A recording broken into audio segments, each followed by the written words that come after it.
নমস্কার, আমি টুলু। আমার আর এক নতুন রেসিপিতে আপনাদের সবাইকে স্বাগত। আজ হবে রুই মাছের নতুন ধরনের কালিয়া। তার জন্য আমি নিয়েছি 4 পিস রুই মাছ। এবার এর মধ্যে দিয়ে দেব অল্প একটু নুন আর অল্প একটু পাতিলেবুর রস। দেব 1 চামচ হলুদ গুঁড়ো আর 1 চামচ লাল লঙ্কার গুঁড়ো। খুব ভালো করে মাছের সঙ্গে মাখিয়ে নেব।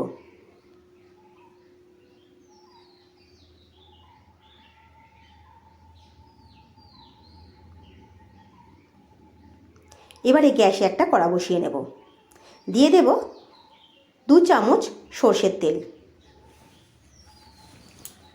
তেলটা ভালো করে গরম হয়ে গেলে দিয়ে দেব অল্প একটু কাঁচা বাদাম। দেব 2 চামচ নারকেল কুড়ো। বাদামটা নারকেল কুড়োটা হালকা ভেজে নেব।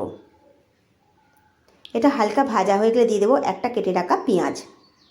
পেঁয়াজটাও তেলের মধ্যে ভেজে নেব।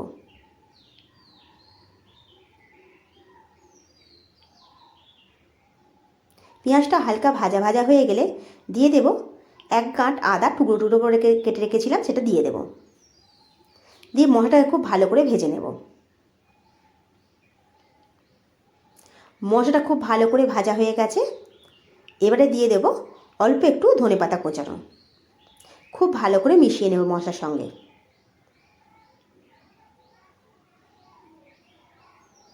খুব ভালো করে মেশানো হয়ে গেছে। এবারে এটা আমি তুলে নেব।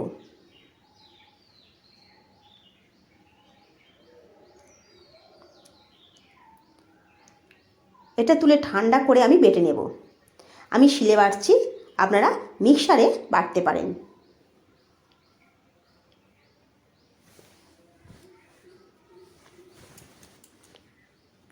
খুব ভালো করে মশলা বেটে নিয়েছি।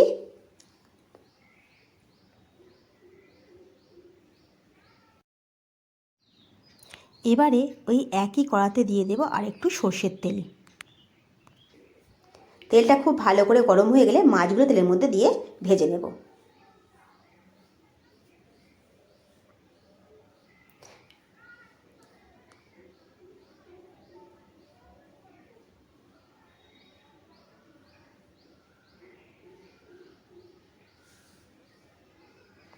মাছগুলো খুব ভালো করে ভেজে নিয়েছি। এবারে তুলে নেব।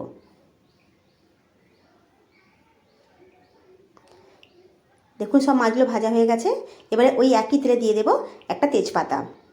বেটে রাখা মশলাটা তেলের মধ্যে দিয়ে দেব। দিয়ে মশলাটা তেলের মধ্যে কষিয়ে নেব।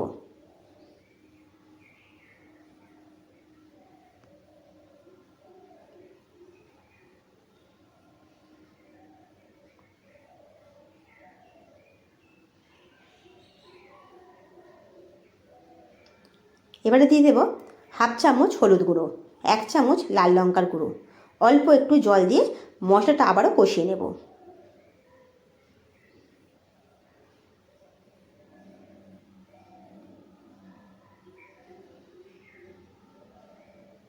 এবারে দেব স্বাদ মতো নুন। মশলার সঙ্গে খুব ভালো করে মিশিয়ে নেব। এবারে এর মধ্যে দিয়ে দেবো বেশ অনেকটা জল। জলটা গ্রেভির সঙ্গে খুব ভালো করে মিশিয়ে নেব।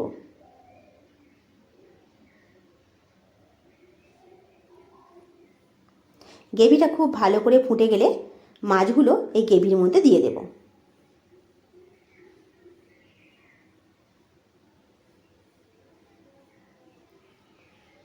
এবারে গ্রেভির মধ্যে দিয়ে মাছগুলো একটু ফুটতে দেব।